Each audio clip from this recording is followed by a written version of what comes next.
जब हम forward thinking aerospace companies के बारे में बात करते हैं तो पहले दिमाग में क्लिक होने वाला नाम है स्पेसएक्स एंड ब्लू ओरिजिन।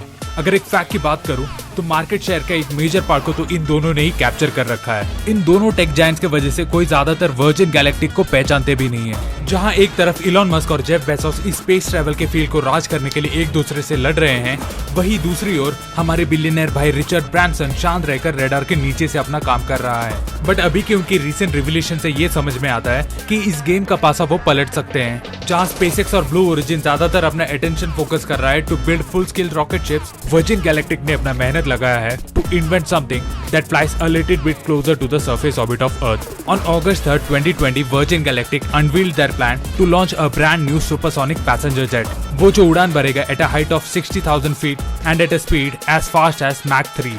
इस डेल्टा विंग एयरक्राफ्ट में इतना ऑनबोर्ड रूम स्पेस होगा कि वो 9 से 19 लोगों को आसानी से कैरी कर सके। And it will also benefit from fully customisable cabin, जिसे ट्रांसफॉर्म किया जा सकता है from a simple seating arrangement to first class suites. और जो लोग इससे फेमिलियर नहीं है उनके लिए Virgin Galactic is the first and the foremost space tourism company जो कस्टमर्स को स्पेस के एज तक का टूर करवाता है, and that too in their innovative spaceship 2 aircraft. Virgin galactic कहते हैं कि उनके इस मैक 3 सुपरसोनिक जेट तैयार करने के पीछे का कारण ये है that they could make supersonic travel practical, sustainable and much more safe, and that too without compromising on the flying experience for its customers. और ये सुपरसोनिक पैसेंजर जेट भी कोई नया कंसेप्ट नहीं है। आप में से कई लोगों ने कॉनकॉर्ड नाम तो सुना ही होगा, a supersonic airplane that first took its flight way back in 1969। Concorde अपने कमर्शियल सर्विसेज शुरू किए थे from 1976 to 2003 before being completely retired. But unfortunately भी कह सकते हैं हमने उसके बाद से ऐसी कोई फ्लाइट्स देखी नहीं है। And you could think of Virgin Galactic's new jet as the next generation of Concorde, but in reality these planes are entirely a different beast.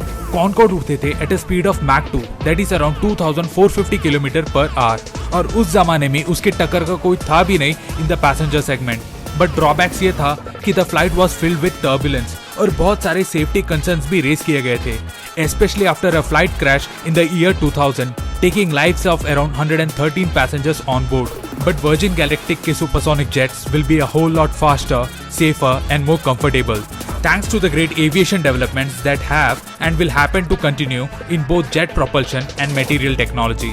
With the hope to bring their concept to life, Virgin Galactic partner कर रहे हैं with Rolls-Royce, the luxury car makers जो दुनिया के कुछ finest jet engines भी बना चुके हैं। They have also teamed up with NASA और इन्हें तो कोई introduction की जरूरत नहीं है। Together, they are planning to build a jet that will mark the new age in commercial travel. Now, despite the size of the airplanes getting bigger and offering more luxurious services, उनके speed में कोई increment नहीं दिख रहा, बल्कि ये planes और भी स्लो होते जा रहे हैं to save on the fuel cost.